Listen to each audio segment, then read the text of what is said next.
Hello guys, this is Suman Islam. কেমন আছেন সবাই? আশা করি সবাই ভালো আছেন। তো আজকে আমরা নতুন কিছু দেখতে যাব।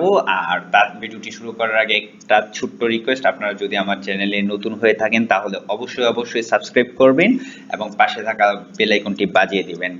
তো চলুন ভিডিওটি শুরু করা যাক। আমরা অলরেডি আমাদের যে ওয়েবসাইটটা আছে ওইটা ডিজাইন করে ফেলেছি, যা দেখতে পাচ্ছি মোটামুটি ডিজাইন করা হয়ে গেছে। তো এখন আমাদের এই ফাইলগুলা আমাদের কম্পিউটারে আছে।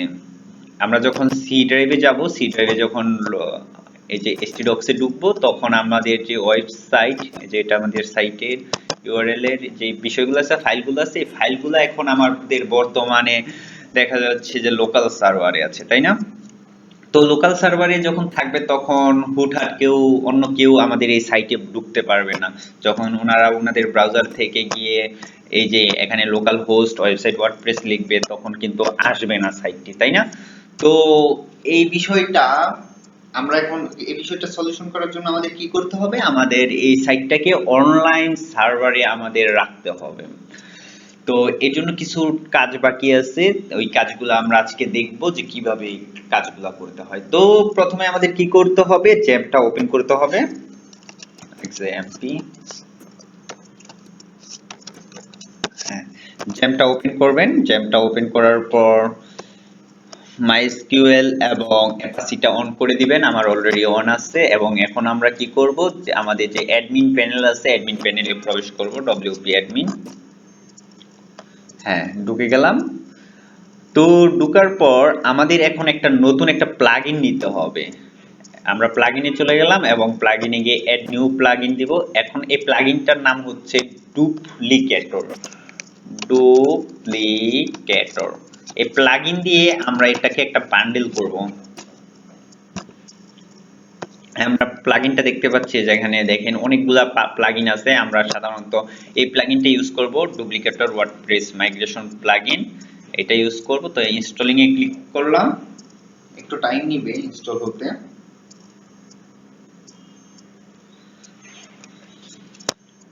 হ্যাঁ, একটুখানি টাইম নেবে। তো আমরা, হ্যাঁ ভিউয়ার্স, আমরা দেখতে পাচ্ছি যে আমাদের প্লাগইনটি ইনস্টল হয়ে গেছে এবং এখন আমরা অ্যাক্টিভ প্লাগইনে প্রেস করব। হ্যাঁ, প্লাগইনটি অ্যাক্টিভ হয়ে গেছে দেখতে পাচ্ছি। তো এখন এই যে দেখতে পাচ্ছি আমরা এখানে ডুপ্লিকেটর নামের একটা নতুন ফাংশন ক্রিয়েট হয়েছে। তো এখানে আমরা প্রেস করব। প্রেস করার পর এরকম একটা অপশন দেখতে পারবো। তো এখানে নো প্যাকেজ কোন প্যাকেজ নেই। তো এখানে কে থেকে আমাদের কি করতে হবে? এখানে ক্রিয়েট নিউ নামের একটা অপশন দেখতে পাচ্ছি। তো এখানে প্রেস করতে হবে ক্রিয়েট নিউ এ।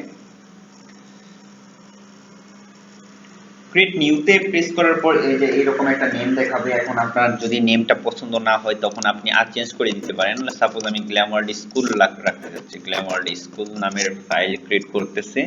আর কিছু করতে হবে না। এখানে আপনি নেক্সট প্রেস করেন। নেক্সট করার পর এটা স্ক্যানিং এর জন্য চলে যাবে। স্ক্যানিং হওয়ার পর সবকিছু চেক করবে যে ঠিক আছে কিনা। হ্যাঁ, এখানে সবকিছু গুড আছে। তো এখন আবার কি করতে হবে? এখন বিল্ডে প্রেস করতে হবে। বিল্ডে প্রেস করলে আমরা এরকম একটা অপশন দেখতে পাবো। এখানে আপনার বিল্ড হতে একটুখানি টাইম নিবে। এখনো শুরু হয়নি। হ্যাঁ, 30। আমরা দেখতে পাচ্ছি যে প্যাকেজ কমপ্লিটেড হয়ে গেছে। এখন এখানে দুইটা ফাইল দেখতেছি, যে একটা হচ্ছে ইনস্টলার আর একটা হচ্ছে আর্কাইভ ফাইল। তো এই দুইটা ফাইল একসাথে ডাউনলোড করতে হবে। তো এখানে একটা অপশন দেখবেন যে ওয়ান ক্লিক ডাউনলোড, এখানে প্রেস করবেন। এখানেও করা দরকার নেই, এখানে করার দরকার নেই। এখানে ওয়ান ক্লিক ডাউনলোড, এখানে প্রেস করব আমরা। হ্যাঁ, আমাদের ফাইলটি ডাউনলোড হচ্ছে দেখতেছি। ও, 2 সেট করে হয়ে গেছে অলরেডি। সরি, এখান থেকে আপনারা ক্যান্সেল দিয়ে দেই। Delete file.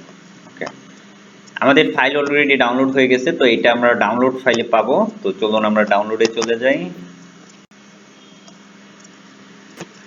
হ্যাঁ, স্টোরেজ ডাউনলোড ইস ওকে। হ্যাঁ, এই যে এখানে গ্ল্যামার্ড স্কুল দেখতেছি। তো এটা হচ্ছে আমাদের যে ফাইলটা, এটা। তো এখানে এই দুইটাকে আমি কপি করে নেই,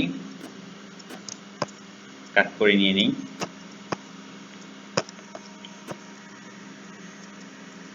নিউ ফোল্ডার গ্ল্যামার্ড স্কুল। এখানে আমি পেস্ট করে দেই।